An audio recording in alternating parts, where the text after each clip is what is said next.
UP के CM Yogi Adityanath पहुंचे अयोध्या। रामनगरी अयोध्या में मुख्यमंत्री योगी आदित्यनाथ आज दौरे पर रहे। उन्होंने रामलला और हनुमानगढ़ी जाकर दर्शन किए। इसके बाद हनुमान कुंड रविदास मंदिर भी पहुंचे। यहां संत रविदास और भगवान बुद्ध के साथ अंबेडकर प्रतिमा पर पुष्प अर्पित किए। इस मौके पर मंदिर के महंत बनवारी दास ने स्मृति चिन्ह देकर सीएम का स्वागत किया। सीएम योगी ने 1 करोड़ 15 लाख की लागत से निर्मित सत्संग भवन को जनता को समर्पित किया।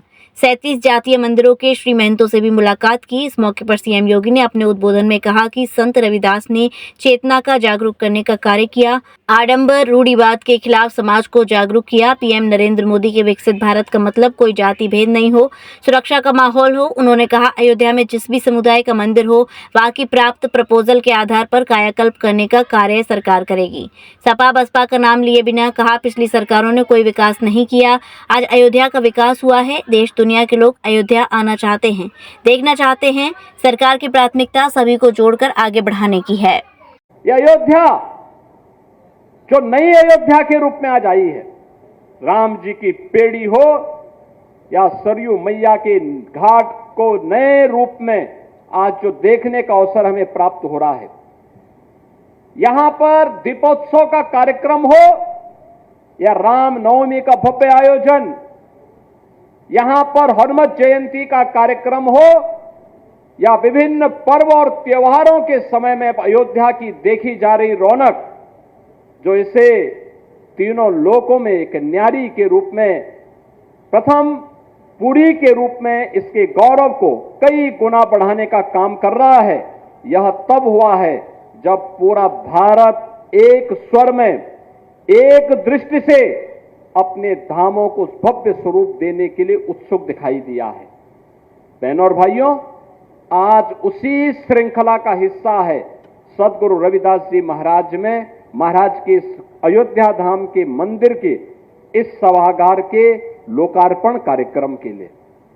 यहां पर महंत श्री बनवारी पति ब्रह्मचारी जी महाराज ने जो प्रस्ताव दिए थे हम लोगों को, उस प्रस्ताव के अनुसार पर्यटन विभाग से हमने प्राथमिकता के आधार पर इन कार्यक्रमों को आगे बढ़ाने का काम किया।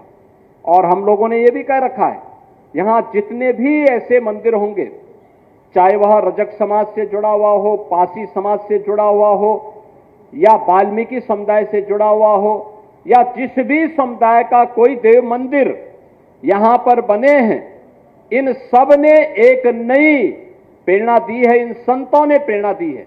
वही प्रेरणा थी जिस प्रेरणा ने अयोध्या के इंटरनेशनल एयरपोर्ट का नामकरण महर्षि वाल्मीकि के नाम पर करने के लिए हमें प्रेरित किया। याद करिए, पहला एयरपोर्ट है जो महर्षि वाल्मीकि जी के नाम पर है, और अभी इंटरनेशनल। आज से 8 वर्ष पहले कोई कल्पना करता था कि अयोध्या देश के अंदर एयर कनेक्टिविटी के साथ जुड़ेगा, वायु सेवा के साथ जुड़ेगा? एक कल्पना थी। हजारों वर्ष पहले भगवान राम पुष्पक विमान से आए होंगे, लेकिन हजारों वर्षों में, अन्य दिनों में छोड़ दीजिए, कम से कम आजादी के बाद ये 75 वर्ष तो आपको प्राप्त हुए थे ना। देश के अंदर अनेक सरकारें बनी होंगी, इन सरकारों ने क्या किया था? नहीं किया। उनके पास फुर्सत नहीं थी, और जब फुर्सत नहीं थी इसलिए विकास नहीं करा पाए। अयोध्या में बिजली नहीं मिलती थी, पर्व और त्योहारों में सफाई नहीं होती थी, सुरक्षा की कोई व्यवस्था नहीं होती थी, एयर कनेक्टिविटी की बात तो दूर, रेलवे की भी सिंगल लाइन थी, और ट्रेन कभी एक ट्रेन आती थी। बस की कनेक्टिविटी बहुत कम थी।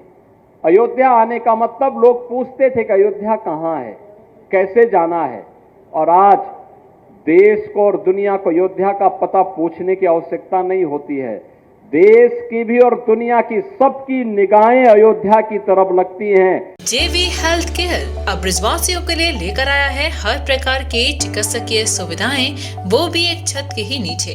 जयवंश हेल्थ केयर में मिलेंगी आपको एक्सरे की सुविधाएं, ईसीजी मशीन की सुविधा, पैथोलॉजी सुविधा, हृदय संबंधित बीमारी से जुड़ा हर इलाज, वो भी 24 घंटे इमरजेंसी सुविधाओं के साथ। जयवंश हेल्थ केयर, लाल चश्मा घर के सामने, बुतेश्वर रोड, मथुरा।